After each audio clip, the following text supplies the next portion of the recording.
사도행전 7장 1절로 50절 말씀, 우리 한 절씩 교도하시겠습니다. 대제사장이 이르되 이것이 사실이냐?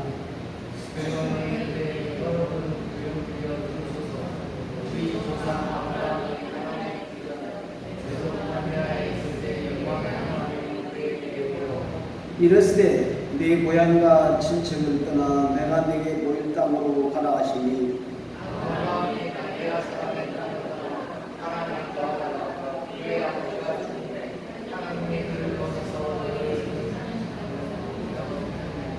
그러나 여기서 발붙일 만한 땅도 유업으로 주지 아니하시고 다만 이 땅을 아직 자식도 없는 그와 그의 후손에게 수유로 주신다 약속하셨으며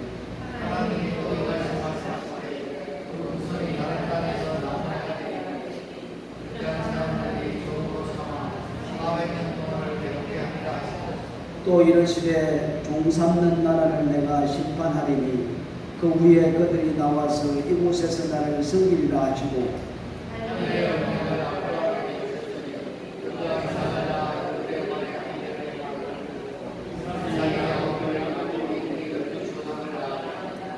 여러 조상이 요셉을 시기하여 애굽에 팔았더니 하나님이 그와 함께 계셔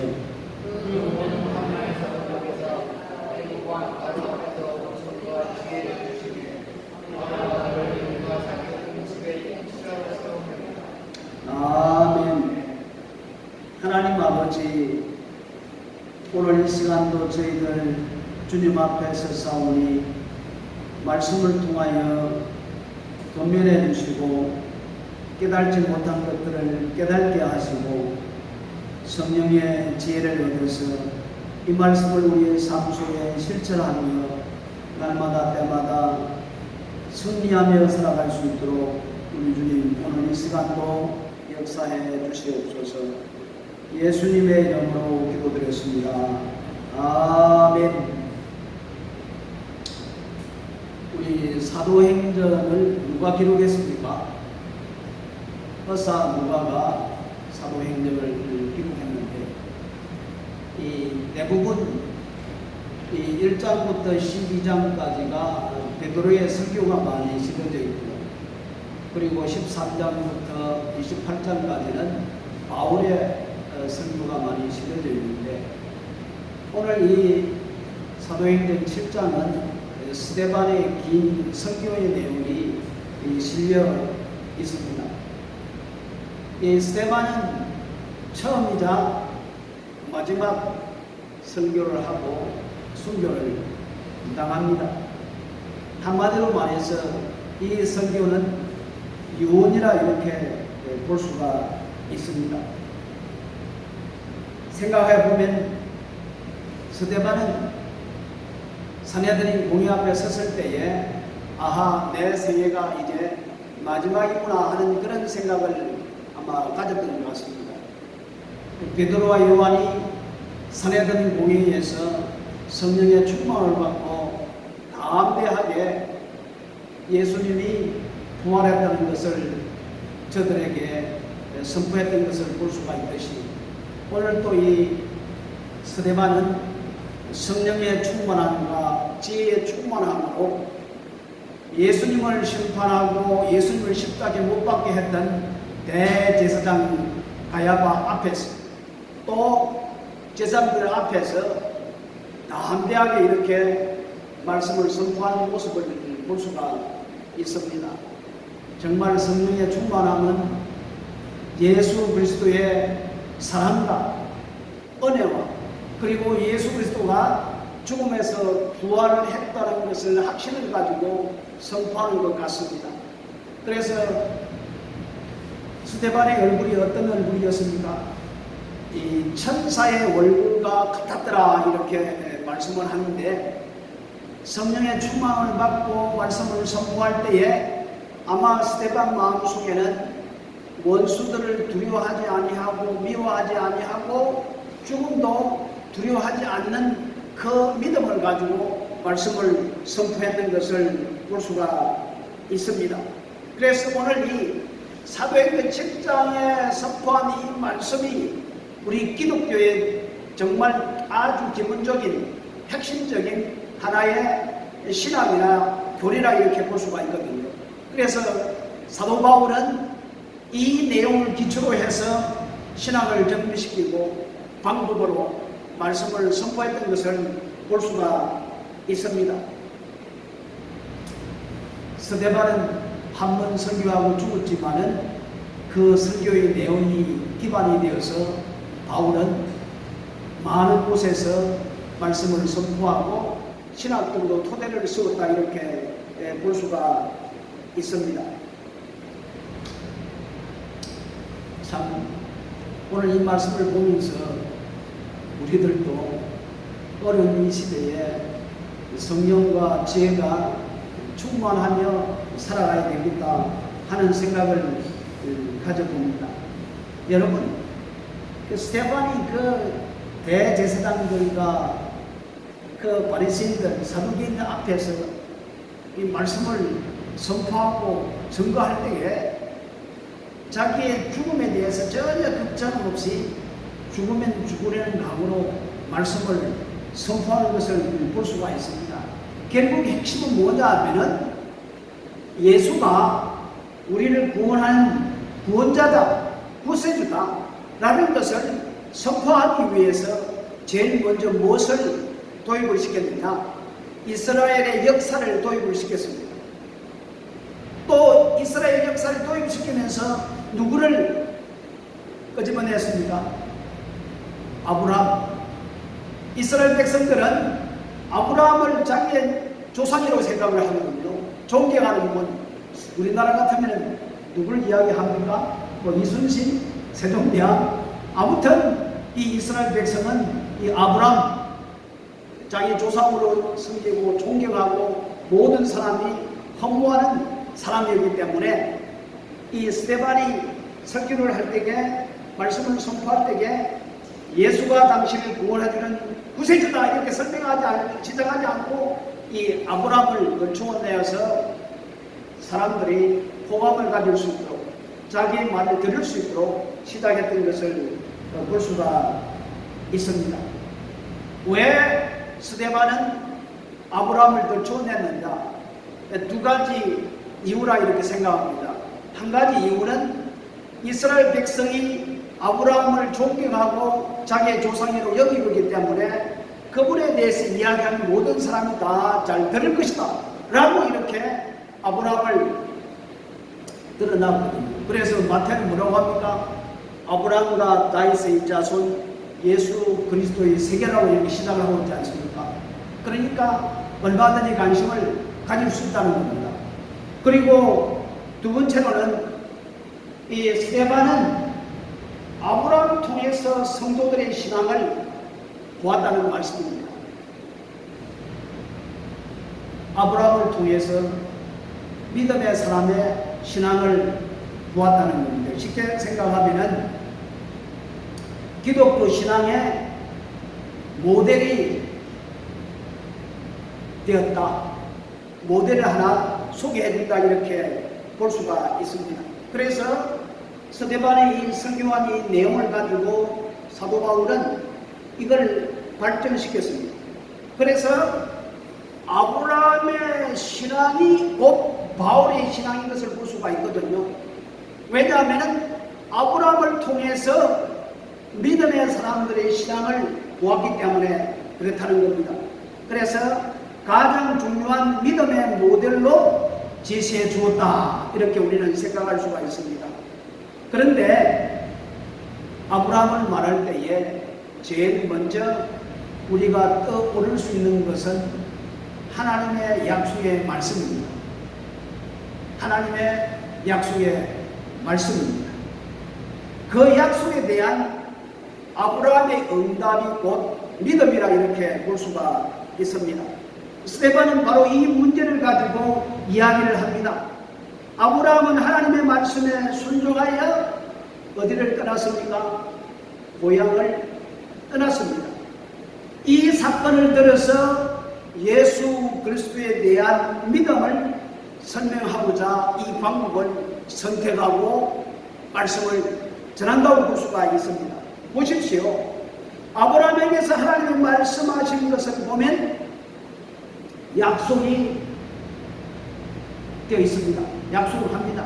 그리고 명령을 합니다. 그리고 그것을 믿고 순종을 합니다.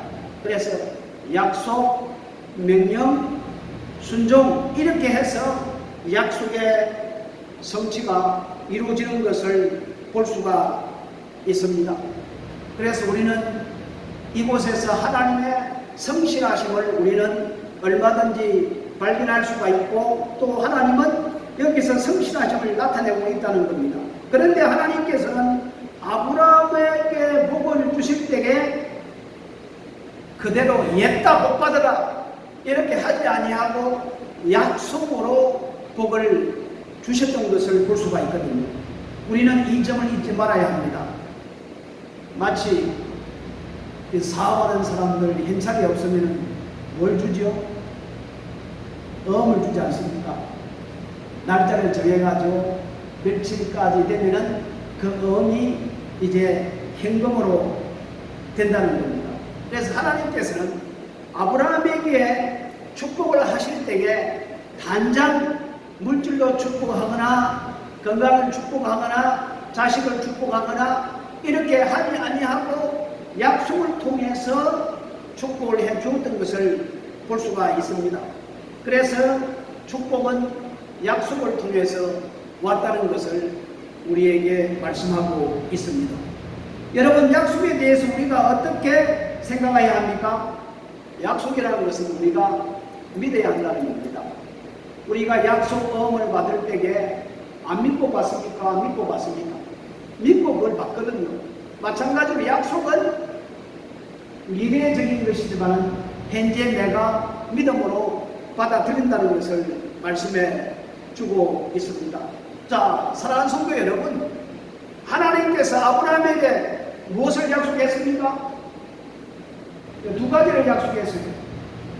하나는 땅을 약속했고 또 하나는 자식을 약속을 했습니다. 우리가 아시는 대로 이 본문에 보니까 아브라함에게는 발 붙일 땅이 없었다고 스데반은 말하고 있습니다. 나그네로 순례대로 살아갔다라고 이야기하고 있습니다. 그러면 정말 이 땅이 어떤 땅일까요? 분명히 하나님께서 아브라함에게 땅을 약속해 주었는데 정말 이 땅이 어떤 땅일까요? 지금도 이스라엘 백성은 예루살렘에서 그 땅이 자기 땅이라고 이렇게 말하고 있습니다. 여러분, 이스라엘 나라는 2000년 동안 나라를 잃어버리고 유황장황하다가 결국에 독립이 된 것을 볼 수가 있거든요. 그래서 지금도 그 땅 문제 때문에 팔레스타인에서 심각한 문제들이 계속 발생하고 있지 않습니까? 그렇습니다. 또 하나는 자식 문제인데 하나님께서 그 자식을 몇 년 만에 주셨습니까? 10년도 아니고 20년도 아니고 25년 만에 자식을 주었던 것을 볼 수가 있습니다. 그런데 분명한 사실은 약속한 것으로부터 그 약속이 성취되는 그 기간 안에 무엇이 존재해야 되냐 하면은 믿음이 존재해야 된다는 겁니다. 믿음이 있어야만이 약속이 이루어지는 믿음이 있어야만이 그것이 성취가 되지 믿음이 없으면 그 약속이 성취가 되지 않는다는 것을 우리에게 잘 가르쳐 주고 있습니다. 그렇지 않고는 이 사건이 사건화될 수가 없다는 것입니다. 그러면 하나님께서 어찌하여 단장 주시지 아니하고 이렇게 미래에 먼 훗날 이렇게 주시겠다고 이렇게 약속을 하셨습니다. 분명한 이유가 있을 것입니다. 안 그러겠습니까? 그냥 단장 복을 줄 수도 있는데 단장 복을 주지 않은 약속을 통해서 복을 주시겠다. 그 이유는 아브라함을 위해서입니다. 아브라함의 믿음의 성장을 위해서, 온전한 인격을 위해서, 온전한 인생의 삶의 철학을 위해서, 온전한 세계관을 가지도록 하기 위해서 훈련시키는 그 과정이 필요했기 때문에 단장 주시지 아니하고 약속을 통해서, 미래를 통해서 복을 주신다고 약속을 한 것을 볼 수가 있습니다. 이것이 하나님의 은혜라 이렇게 볼 수가 있습니다. 다 온전한 사람으로 만들어서, 완전한 사람으로 만들어서 쓸 수 있을 때에, 사용할 수 있을 때에 하나님께서 그걸 베풀어 주신 것을 볼 수가 있습니다. 또 엄격히 말하자면 우리 자신의 필요에 의한 것입니다. 그 이유가 나에게 있다는 것이죠. 사용할 수 없는 사람에게 아무리 좋은 것을 준다 할지라도 사용이 안 된다는 것이죠. 그러면 하나님께서 아브라함에게 주신 그 약속을 한번 생각해 보기로 하겠습니다. 우리 3절 말씀해 보니까 먼저 하나님께서 아브라함에게 내게 보일 땅으로 가라고 말씀하셨지, 동으로 가라, 서로 가라, 북으로 가라 말하지 않았습니다. 내가 지시할 땅으로 가라. 이 말은 무슨 말씀입니까? 널 내 음성을 들으라는 말씀입니다. 여러분, 믿음은 들음으로, 들음은 하나님의 말씀으로, 우리가 믿음으로 산다는 것은 매일 말씀과 기도와 묵상을 통해서 하나님의 음성을 듣고 그 말씀에 따라 사는 것이, 하나님의 음성을 듣고 사는 것이 믿음으로 산다는 것을 말씀해 주고 있거든요. 오늘 하나님은 아브라함에게 내가 너에게 보여줄 땅으로 가라, 이쪽으로 가라 말하지 않고 저쪽으로 말하지 않고 내가 보여줄 그쪽으로 가라라고 이렇게 말씀을 하는 것을 볼 수가 있습니다. 그래서 약속만 믿고 가라 이렇게 말씀을 하시죠. 그리고 고향, 친척, 아버지를 떠나라 하셨습니다. 여러분, 그때 그 당시에 고향은 한마디로 보금자리요, 고향을 떠나면은 정말 위험한 처지에 놓일 수 있는 그런 시대였습니다. 우리 어린 시절 한번 생각해 보세요.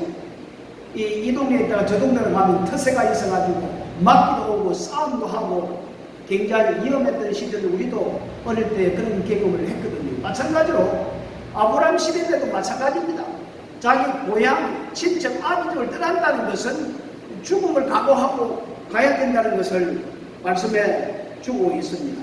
그럼에도 불구하고 하나님께서는 고향을 떠나라, 친척을 떠나라, 집을 떠나라 이렇게 말씀을 합니다. 왜 그럴까요? 왜 친척 아비집을 떠나라고 했습니까? 우리가 잘 알다시피 갈대 우르 그 땅은 우상을 숭배하는 그 땅이기 때문에 하나님은 우상을 숭배하는 곳에 살지 말라고 떠나라고 말씀을 했을 뿐만 아니라 또 한 가지 이유는 이방 땅에 가서 하나님을 모르는 사람들 앞에서 너 삶을 통해서 하나님을 증거하라고. 우리 믿음의 사람은 끼리끼리 노는 것이 아니라 예수 믿지 않는 사람들 가운데 가서 삶을 통해서 예수 그리스도를 증거하는 삶이 바로 믿음의 사람이라 이렇게 볼 수가 있습니다. 참 지금 스데반이 설교하고 도래마다 주고 숭배를 하는데 그때부터 이 예루살렘 교회가 핍박이 심해서 많은 믿음의 사람이 이제 유대와 사마리아까지 땅끝까지 이제 흩어져서 복음을 전합니다. 왜 핍박이 왔습니까? 그냥 온 것이 아니라 성경이 사도행 1장 8절 말씀으로 성령이 너에게 임하시면 권능을 받고 예루살렘부터 시작해서 유대와 사마리아 땅끝까지 복음을 전하라고 했는데 이 사람들이 자기들끼리 노니까 결국 하나님은 엉덩이를 쳐니까 핍박이 일어나니까 이제 흩어졌던 것을 볼 수가 있습니다. 친한 자들 속에 사는 것이 아니라 오히려 낯선 자들 속에 들어가 하나님의 사람으로 하나님의 증인으로 살기를 하나님이 원하시기 때문에 친척, 본토, 아이들집을 떠나라고 했던 것을 볼 수가 있습니다. 그래서 우리 선교사들 세계에서는 제일 첫 번째 선교사가 누구냐? 아브라함이다 이렇게 이야기들을 하고 있습니다. 아직도 자식이 없는데 자식을 주겠다고 그것을 믿고 떠나가는 아브라함의 마음을 한번 생각해 보십시오. 자, 여기에서 우리가 약속을 한 번 더 생각해 보기로 하겠습니다. 여러분, 약속은 현재적인 겁니까? 미래적인 겁니까? 미래적인 것이죠. 그렇죠? 그렇습니다. 현재적인 게 아니라 미래적인 것입니다. 약속도 두 가지가 있습니다. 수평적인 약속이 있고 수직적인 약속이 있습니다. 이 수평적인 이 약속이라는 것은 너와 내가 서로 약속하는 것 있잖아요. 그냥 뭐 친구와 또 형제들과 하는 이 수평적인 사람과 사람 사이에 이루어지는 이것이 이제 수평적인 이 약속. 수직적인 약속은 뭐냐 하면은 아버지가 인족을 앞두고 마지막에 뭘 남깁니까? 자식들에게? 자식을 다 모아놓고 뭘 남기죠? 송집사님 뭘 남기죠? 유언을 한다는 유언이란 것이 곧 이 수직적인 약속이라는 거예요. 수평은 사람과 사람 사이의 약속이 그 수평적인 약속이지만은 이 유언은 하나의 수직적인 것이라 이렇게 볼 수가 있습니다. 왜냐하면은 유언은 유언한 자가 이 세상에 없어요. 그죠? 없죠? 죽어야만 그 유언이 효력이 발생하는 거예요. 그래서 그 유언이 그대로 지켜져야 된다는 거예요. 그래서 하나님께서 주시는 약속은 수평적인 약속이 아니라 수직적인 약속이라 이렇게 볼 수가 있습니다. 해약될 수가 없다는 말씀이죠. 일방적인 것입니다. 고향을 떠나라, 가라, 서라, 돌아서라. 하나님의 일방적인 것을 이렇게 볼 수가 있습니다. 그래서 유언은 일방적인 겁니다. 그렇죠? 서로 상의하고 유언을 하는 것이 아니라 죽기 전에 자식들에게 그냥 일방적으로 남깁니다. 마찬가지로 하나님도 백성들에게 이렇게 일방적으로 남깁니다. 그래서 그것은 취소할 수가 없습니다. 이 유언은 죽어야만이 효력이 발생합니다. 그래서 히브리서 9장 16절로 17절 말씀에 보면은 유언은 유언한 자가 죽어야 되나니 유언은 그 사람이 죽은 후에야 경고한 적 유언한 자가 살았을 때는 언제든지 효력이 없느니라. 사실입니다. 죽음은 사인을 하는 것입니다. 그러니 이것은 취소할 수 없습니다. 동시에 이 약속을 지키는 자에게만 혜택이 돌아간다는 말씀이죠. 약속은 분명히 살아있는데 상대방에서 그것을 지키지 않으면 그 사람에게는 이 약속의 축복이 아무 효력도 발생하지 않는다는 말씀이죠. 상관이 없습니다. 이 약속을 믿고 지키는 자에게만 약속의 효력이 발효한다는 것입니다. 이 참으로 중요한 것입니다. 사랑하는 성도 여러분, 하나님의 약속은 오늘 이 시간도 분명히 살아있습니다. 이 약속을 믿고 따르는 자에게만 약속으로 말미암은 모든 복이 임한다는 것입니다. 그러나 이 약속을 알지 못하고 이 약속을 따르지 못하고 이 약속을 믿지 못하는 자들에게는 전혀 복을 받을 수 있는 자격이 없다는 겁니다. 그래서 옛날 사람들은 많은 생각 끝에 이 약속을 수평적인 약속이 아니라 수직적인 약속, 곧 영어에 보면은 테스트멘트, 프라미스와 테스트멘트의 차이점이 뭡니까? 프라미스는 서로 수평적으로 사람과 사람의 약속을 이야기하지만은 이 테스트멘트는 하나의 언약, 관계를 말씀해 주고, 즉 하나의 유언이라 이렇게 볼 수가 있습니다. 그래서 우리 성경은 Old New Testament를 이렇게 말하고 있지 않습니까? 자, 그러면은 이 언약, 이 약속의 구약의 이 언약의 원어에 보니까 브리트라고 되어 있는데, 우리가 한 번 더 생각을 해보면은 이 언약의 말 앞에 카라트 브리트라고 쓰인 경우가 참 많이 있는데, 이 카라트라는 뜻은 쪼갠다, 자른다 하는 이런 말이 있습니다. 예를 들어서 한 나라와 한 나라가 서로 조약을 맺을 때에, 약속을 할 때에 어떻게 약속을 하냐 하면은 짐승을 잡아서 둘로 쫙 나눕습니다.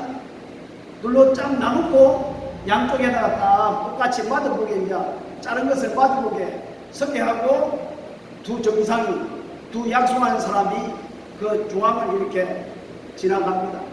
그 지나가는 의미가 뭐냐면, 만약에 이 약속을 깨뜨려버리면은, 이 언약을 깨뜨려버리면 이 짐승처럼 이렇게 죽게 된다는 것을 의미하는 거예요.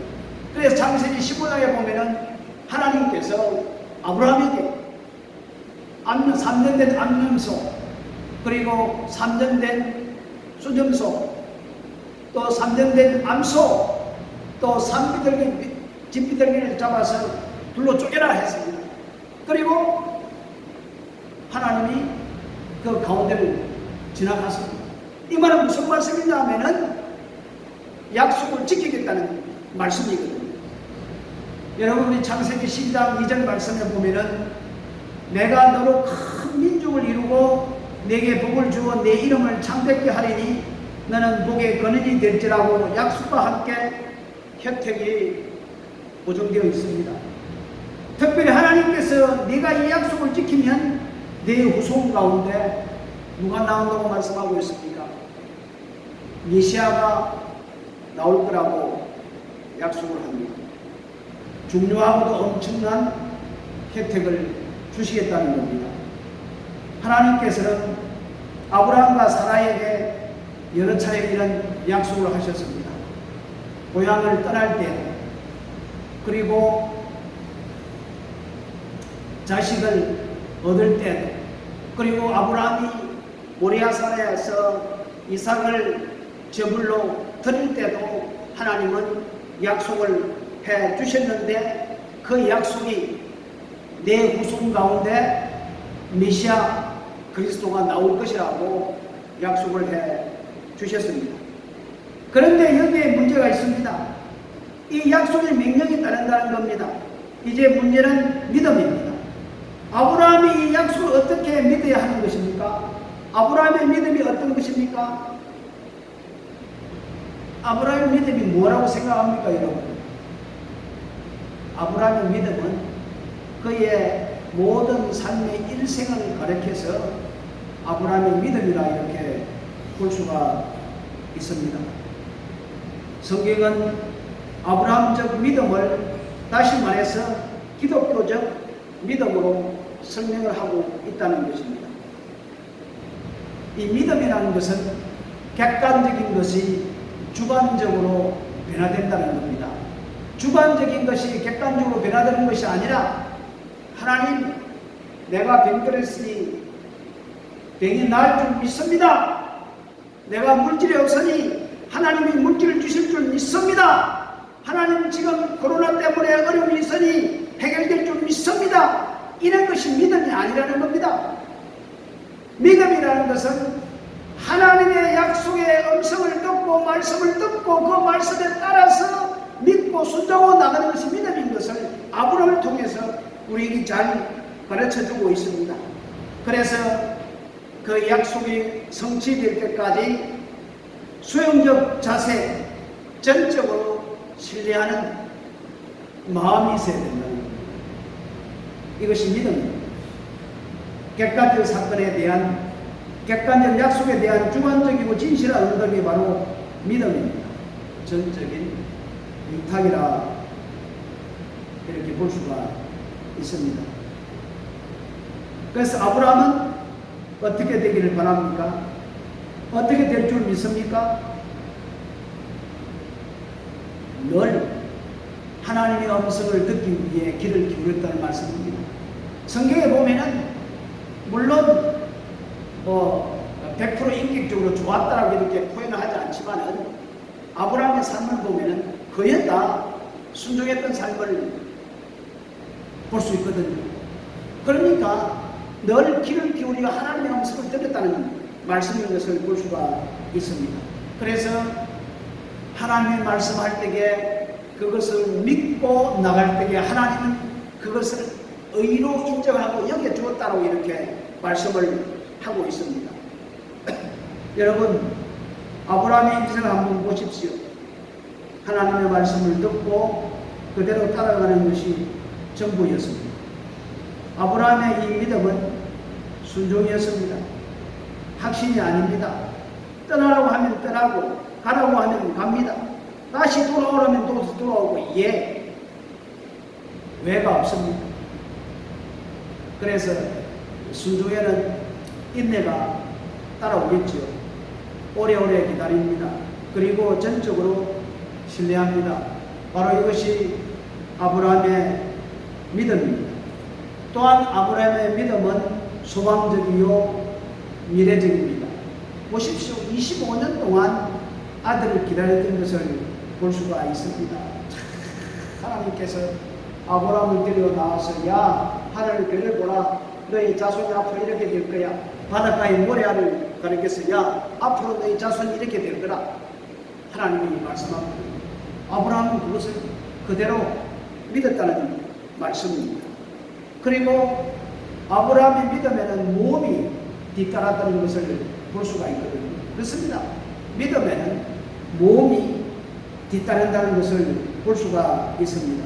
조급하게 약속을 성취를 기다리지 않았습니다. 당장 오늘 이루어지지 않더라도 내일 이루어지더라도 먼 훗날 그것이 이루어지더라도 반드시 이루어질 거라 라는 생각을 가졌던 것을 볼 수가 있습니다. 그래서 히브리서 11장 말씀에 보면은 16절에 저희가 이제 더 나은 본향을 사모하니 곧 하늘에 있는 것이라. 오늘 이 본문 말씀에 보니까 아브라함이 발붙인 땅이 없었다라고 이렇게 말씀을 하는데 분명히 하나님께서 땅을 약속해 주셨는데 그 땅이 어디인가? 물론 이스라엘 땅이지만은 그의 건너온 것은 본향 하나님의 나라인 것을 우리는 볼 수가 있습니다. 자신의 후손에게 하나님의 약속이 반드시 이루어질 거라 이렇게 믿었던 것을 볼 수가 있습니다. 자, 아브라함이 두 가지를 큰 실수를 했는데 그 실수 때문에 지금 참 문제가 많이 일어나고 있죠. 한 번은 가나안 땅에 들어갔는데 가나안 땅에 들어가고 나니까 흉년이 들었어요. 먹고 살일이 캄캄해요.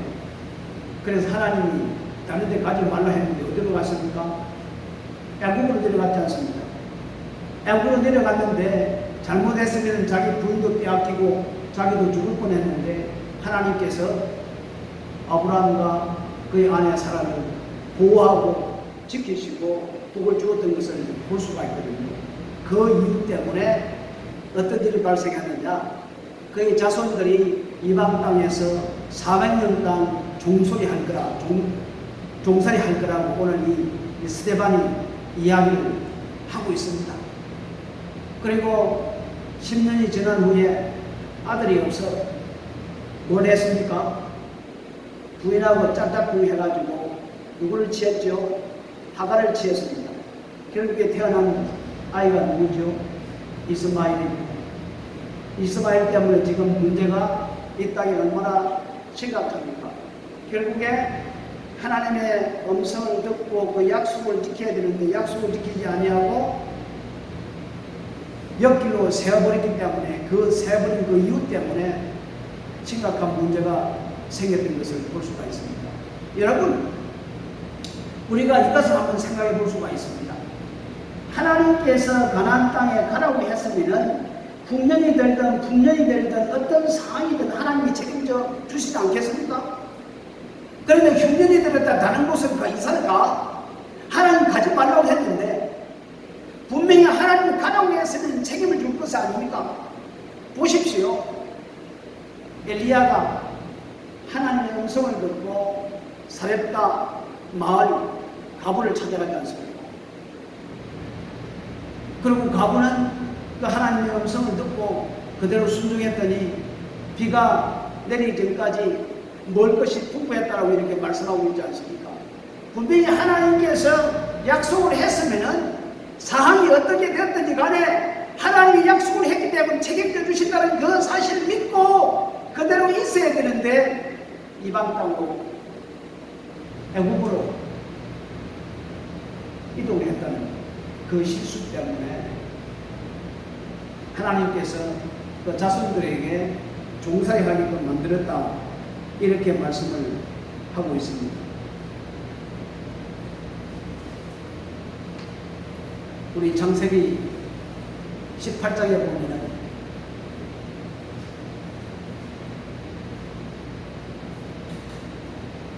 새 천사가 나타나서 뭐라고 이야기합니까? 내년 이때에 사라가 아이를 낳을 것이다.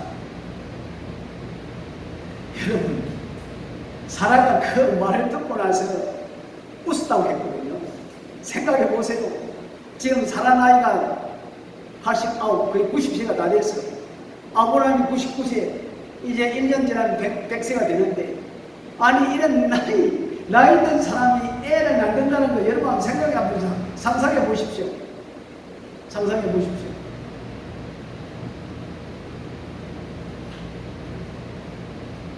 도저히 인간의 상식으로, 인간의 이성으로, 인간의 과학으로는 도저히 할 수 없는 것이었습니다. 그런데 뭐 경수도 다 끊어지고 나이도 많이 들었고 잠자리도 같이 하는데 어떻게 우리가 애를 낳을 수 있습니까? 그랬더니 천사가 뭐라고 이야기합니까? 하나님은 불가능이 없다라고 이렇게 말을 하고 있거든요. 우리 인간에게는 불가능하지만 하나님에게는 불가능이 없어요. 여러분 믿습니까? 불가능이 없는 하나님을 믿고 있지 않습니까? 그래서 아브라함과 사라는 그 약속을 믿었더니 하나님이 그걸 믿는 그 믿음을 보시고 의롭게 여기셨다라고 성경은 말하고 있습니다. 결국에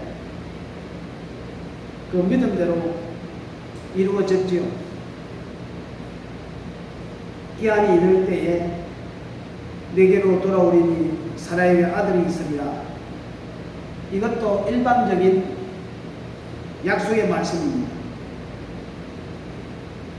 그런데 이 두 부부는 이 말씀을 믿었던 것을 볼 수가 있습니다. 그래서 사도 바울은 이걸 들어서 뭐라고 이야기하자면은 부활의 신앙이라 이렇게 볼 수 있어요. 도저히 불가능한 가운데 가능하다고 믿었던 이것을 부활의 신앙이라 이렇게 볼 수가 있거든요. 죽었던 사람이 어떻게 살아나요? 살아날 수 없습니다. 그렇지만은 하나님이 할 수 있다는 것을 믿었다는 것을 우리에게 말씀해 주고 있습니다. 그래서 로마서 4장 9절 말씀에 보면은 아브라함에게 그 믿음을 의로 여기셨다. 이것을 저에게 의로 여기셨느니라. 하나님이 하나님을 믿으니, 아브라함이 하나님을 믿으니 이것을 의로 여기셨다고 말씀하고 있습니다. 지나간 잘못을 다 용서해 주고 정말 하나님은 아브라함을 의롭게 여기셨다고 말씀하고 있습니다. 하나님께서 바라시는 것은 믿음뿐입니다. 믿음뿐입니다. 네가 나를 믿느냐? 네가 나를 믿느냐? 네가 나를 믿으면 네 믿음대로 될지어라고 예수님께서 말씀했던 것을 볼 수가 있습니다. 여러분, 우리가 어떤 상황이든 간에 한번 아브라함과 사라를 생각해 보십시오. 나이가 90세고 나이가 100세가 됐는데 애를 낳는다니까 그게 믿을 수가 있어요? 도저히 믿을 수 없는 거예요. 그렇지만 아브라함과 사라는 그 말씀을 믿었더라. 그래서 그 믿는 믿음을 통해서 의롭다고 하나님이 인정해 주었던 것을 말합니다. 그래서 의인은 그 믿음으로 말미암아 살리라. 아브라함의 믿음 그대로가 크리스찬의 신앙의 모델이 되는 것이 이 때문입니다. 어떤 사람이 저에게 믿음이 뭐냐고 이렇게 물어봤어요. 그래서 히브리서 11장 1절에 믿음은 바라는 것들이 실상으로 보지 못하는 증거라 이렇게 설명을 하니까 목사님 그거 말고요 실제적으로 샘플 이야기 좀 해달라고. 그래서 누구를 소개해 주냐면은 아브라함의 일생이 그 믿음의 증거라. 아브라함이 우리 믿음의 모델. 우리도 이렇게 아브라함처럼 살아가야 돼. 그래서 아브라함은 우리의 믿음의 조상이라고 이렇게 말씀하고 있지 않습니까? 그래서 믿음의 조상인 아브라함의 믿음을 본받고 우리는 살아가는 우리 모두가 되었으면 좋겠습니다. 참 어려운 시기에 아브라함도 사라도 절대로 믿을 수 없는 것을 믿었거든요. 그래서 우리는 늘 말씀을 묵상하면서 기도하면서 하나님의 음성을 듣기를 우리는 원해야 돼요. 왜? 약속은 하나님의 음성을 통해서, 믿음은 하나님의 음성을 통해서 오기 때문에 우리가 그 음성을 들었으면 우리는 그걸 100% 믿고 신뢰하고 전적으로 의지하고 나갈 때에 그것이 성취되리라 믿습니다. 우리들도 이 믿음의 모델 되신 아브라함의 신앙을 본받는 우리 모두가 되어서 이 시대에 승리하는 우리 모두가 되었으면 참 좋겠습니다. 기도하겠습니다. 고마우신 우리 아버지 하나님을 찬양합니다. 오늘도 스데반의 설교를 통해서 아브라함의 신앙을 추원해서 모든 믿는 사람들의 믿음이 아브라함 속에 있다라고 말씀하고 있습니다. 그렇습니다. 하나님은 약속하시고 명령하시고 또한 그것을 믿고 순종하는 자들에게 그 약속이 성취되는 모습을 볼 수가 있습니다. 우리 아버지 하나님, 우리가 이 땅을 살아가면서 어떻게 살아가야 됩니까? 바울은 우리들에게 믿음으로 살지 않는 것이 다 죄라고 말씀하고 있으니 우리가 죄를 짓지 아니하고 믿음으로 살아가기 위해서는 늘 하나님의 음성에 귀를 기울이며 살아갈 수밖에 없다는 사실을 이 시간 고백하오니 주여 늘 말씀을 통해서 기도를 통해서 한계를 통해서 우리에게 계시해 주고 약속해 주셔서 우리는 그것을 믿고 믿음으로 성취해 나갈 수 있는 우리 모두가 될 수 있도록 우리 아버지 하나님 축복해 주옵소서. 예수님의 이름으로 기도드렸습니다. 아멘.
집사님, 성경원 수민 집사님, 국회의원 노무현 집사님, 주중원금 드리겠습니다. 기도하겠습니다. 하나님 아버지 참 감사합니다.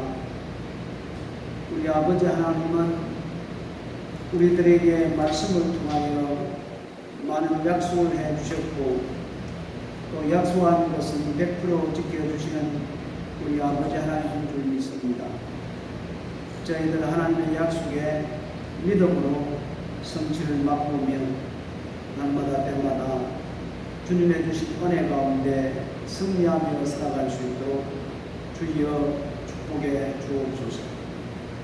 아픈 자가 있습니까? 병든 자가 있습니까? 어려움을 당한 자가 있습니까? 우리 예수님은 모든 것까지 다 채울하시고 또한 채울했기 때문에 모든 사람들을 도와주신다고 성경 말씀하고 있습니다. 우리 예수님 어려움 속에 있는 사랑 모든 믿음의 식구들을 어루만져 주시고 그 어려움으로부터 더욱더 단련시켜 주시기 위해서 해방되게 하시고 감사와 영광을 돌리며 살아갈 수 있는 모든 믿음의 사람들이 될 수 있도록 이 시간 역사해 주시옵소서. 주께서 오늘 또 함께 해주시리라 믿습니다. 특별히 오늘 이 시간에도 감사하는 마음으로 귀한 예물을 드리는 손길들이 있습니다. 우리 아버지 하나님, 먼저 그의 나라와 그의 을 구하라. 그리하면 이 모든 것이 너희에게 더하신다고 말씀하셨사오니 우선순위가 무엇인지 그것을 알아서 실천하는 모든 손길마다 하나님께서 더 많은 것으로 복빌어 주시고 특별히 아브라함이 허락해 주셨던 약속의 축복들이 우리의 믿음을 통해서 이루어질 수 있도록 인도해 주시리라 믿습니다. 하나님 아버지, 이 코로나19 때문에 정말로 나라마다 백성마다 개인마다 참 어려움에 처해 있습니다. 주여 우리에게 힘을 주시고 피할 것을 주시고 그리하여서 다시 한 번 더 하나님을 찬송하며 기뻐하며 나갈 수 있는 우리 모두가 될 수 있도록 주께서 인도해 주시리라 믿습니다. 오늘 이 시간도 사랑하는 모든 믿음의 식구들을 주님 손에 올려드리오니 우리 주님께서 일일이 한 분 한 분 안수하여 주시고 책임져 주시고 인도해 주옵소서. 감사를 드립니다. 축복해 주실 줄 믿고 예수님의 이름으로 간절히 기도드렸습니다. 아멘. 감사합니다. 우리 이창호 집사님 많이 좋아진 것 같습니다. 아무튼 감사합니다. 또 얼굴 보니까 너무나도 감사합니다. 잠시 경고드리겠습니다. 참 16일부터 웨스트 비사야는 풀린다는 이야기가 있는데 아무튼 걱정스럽습니다. 마닐라 쪽에는 하루에 몇백 명씩, 심지어는 1000명씩 이렇게 계속 확진자가 많아지는데 어떤 분은 5만, 6만까지 가지 않나 하는 이런 예측을 뉴스에 보면 나와 있는데 참 어떻게 될지는 모르겠습니다. 아무튼 우리가 하나님의 뜻을 기대하면서 기도하고 계속 나가야 될 줄을 믿습니다. 우리 남은 자들 우리 그리스도인이 때부터 하나님의 말씀에 바로 서서 살아갈 수 있는 우리가 되어야 되고 서로 위로하고 격려했으면 참 좋겠습니다. 우리 당분간 수요 예배는 오전 10시 반에 계속해서 드리도록 하고 금요일 기도회는 그냥 온라인으로 당분간 기도회를 가지도록 하겠습니다. 그리고 지금 우리나라 많이 보면은 요새 뉴스를 잘 안 보려고 그러는데 뉴스를 들으면은 정말 마음에 아픔이 있는데 그래도 우리나라니까 나라를 사랑하는 마음으로 나라를 위해서 우리 간절한 마음으로 기도해 주시기 바랍니다.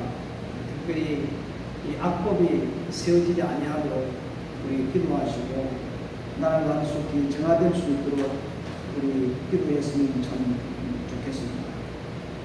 그리고 우리 선교사님은 미얀마의 신령 장례수 선교사님을 위해서 기도해 주시면 감사하겠습니다. 아마 유관한 성도님은 아스마 때문에 가만히 있으면 괜찮은데 움직이면 숨이 차는 거 아니에요. 그래서 우리가 얼굴이 많이 상하고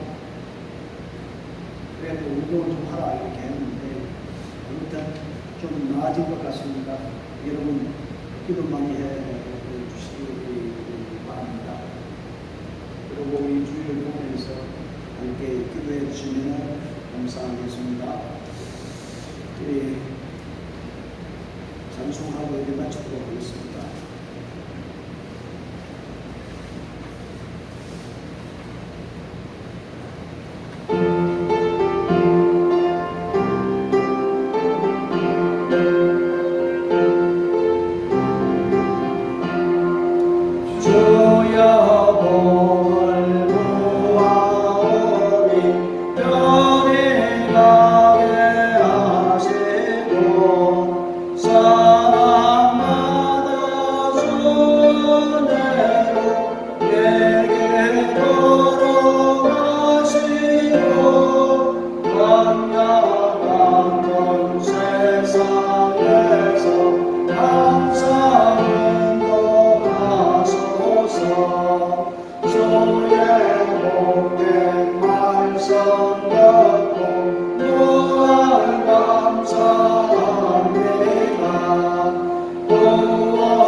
지금은 우리 구주 예수 그리스도의 은혜와 우리를 사랑하시되 변함없이 끝까지 사랑해 주시는 하나님의 그것인 사랑하심과 오늘도 우리와 함께 하시며 내주하시며 교통하시며 역사하시며 믿음을 가지고 살아가기를 소망하며 우리를 이끄시는 그 성령의 놀라운 역사를 통해서 우리가 날마다 하나님의 음성을 듣고 그런 음성을 믿음을 가지고 실천하며 소망하며 살아가기를 원하는 사랑하는 모든 성도들의 머리 위에와 그 가정과 자녀와 사업장과 일터와 오늘도 복을 위해 수고하는 사랑하는 우리 모든 선교사님 사역주의 위에와 오늘도 흩어져서 예배하는 모든 믿음의 식구들 머리 위에와 이 교회 위에 이제부터 영원토록 함께 계시기를 간절히 축원하옵나이다.